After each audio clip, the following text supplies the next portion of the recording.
There are many theories regarding the concept of punishment for one's actions. Some believe it happens after death. Others believe in the idea of karma. Personally, I lean towards the latter viewpoint. I am in my 40s, recently married, and became a father 3 years ago. Many people are surprised that I am relatively late in starting a family. The reason is that I had my first marriage at the age of 30. My wife, Amy, has been my neighbor for as long as I can remember. We grew up together, went to school together, were friends and sometimes enemies. As we got older, we found ourselves in the same social circles and realized we had a lot in common. Eventually, all my friends and past partners got together, and Lenka and I decided to get married. We moved into a rented apartment to avoid parental interference. At that time, we had just started earning a decent income. So during the year, we saved money for the down payment on the mortgage and bought a 2-room apartment. We immediately decided to renovate, wanting to freshen it up after the previous tenants. During this period, I worked on a truck and often traveled to different cities for work, returning late at night. Amy had already found a stable job as an accountant in a small company that dealt with tenders. The job was responsible, but she kept a regular work schedule.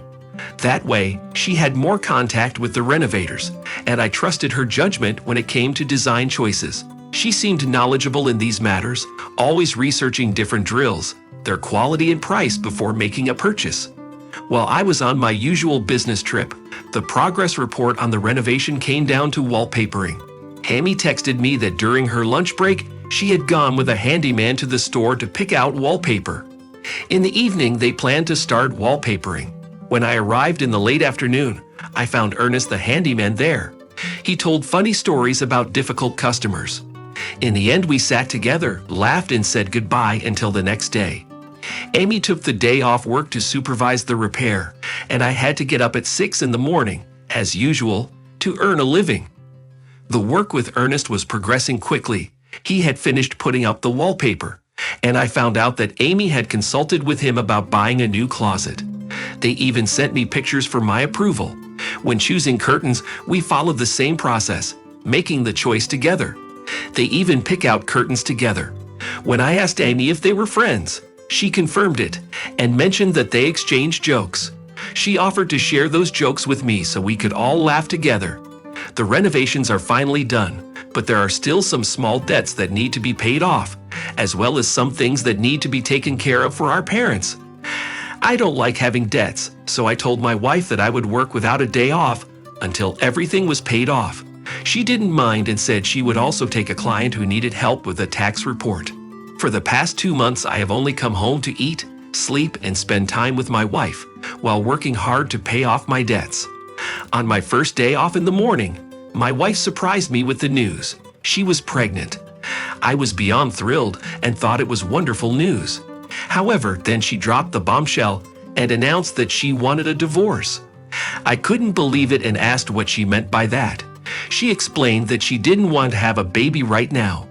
I tried to calm her down and told her that we would have plenty of time to earn money for the baby, but she remained adamant. She made it clear that she had thought it over carefully and was going to her mom's house to start the divorce proceedings. She started packing up in the hallway and I let her go, feeling helpless. I called her several times trying to explain and understand what had happened, but she didn't answer. I even called her mother to see if she had arrived, but her mother was genuinely surprised and said she had no idea about the divorce or what I was talking about at all. My mother-in-law agreed to call me when Amy arrived and later texted me to confirm that she had made it. However, when I tried to call Amy, she did not answer. I called her mother again, feeling disappointed, and asked her to tell me the truth if Amy was there. Mom was genuinely concerned and assured me that Amy was not there. She promised to call Amy herself and find out what was going on. Half an hour later, he called again, shouting in frustration that my wife had gone crazy and had started a relationship with Ernest the repairman. My mother-in-law called him an idiot and claimed that he had slept with Amy and got her pregnant by him. Shocked by this revelation, I tried to call Ernest, but he didn't answer, apparently scared. Then I contacted my boss, explained the situation, and asked for another day off, which fortunately was granted.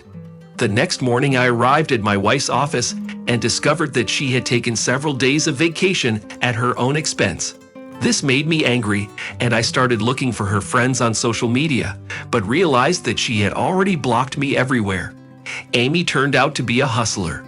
In the evening, I picked up an extra order at work to occupy my thoughts and avoid unnecessary stress. When I returned home in the morning, I noticed that the washing machine and some of the furniture were gone, but the refrigerator and TV were still there. Frustrated, I called my wife and asked what she was doing.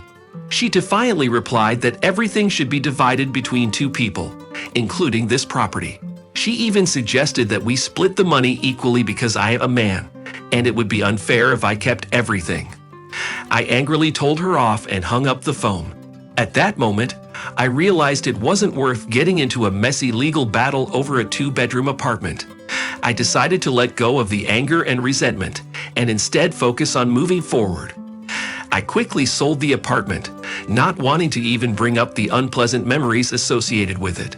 It was gratifying that she didn't take Ernest with her to court. Surprisingly, I maintained a good relationship with my former mother-in-law. However, she could not forgive her daughter neither abortion nor divorce. Unfortunately, my ex is now unable to have children. It was at this time that I decided to quit my job and open a small woodworking shop, fulfilling a lifelong dream. At first, I didn't think of it as a business, but to keep myself busy, I started working on various projects such as nightstands, stools, and cabinets. Gradually, things started to pick up and my business started to flourish. Although I hadn't forgotten or forgiven my ex, my thoughts were occupied with other things. About a year after the divorce, I received news from my ex-mother-in-law that she had lost a lot of weight. She blamed Ernest for ruining her daughter's life, resulting in her having no children. Meanwhile, Amy, who was unable to have children, was left alone. It's a strange situation, almost like karma for past deeds, don't you think? I can't say it was a mere coincidence when we were approached by my ex's company. They had won a tender to organize an event and wanted to order keychains made in our workshop as souvenirs for the guests. The estimate was calculated, the information was emailed, and then the phone rang. I noticed that my ex's number had popped up on the caller ID. I answered the phone and there she was, acting friendly and asking how I was doing, how business was going, and if I wanted to have coffee with her. She didn't even seem to give a second thought to the fact that we were no longer together. Since we still had to interact on a professional level, I decided to resume an informal relationship. Most importantly, I realized that her company had chosen our products for a purpose, as it was a way for my ex to keep in touch. However, after all these years, it all seemed ridiculous and absurd to me.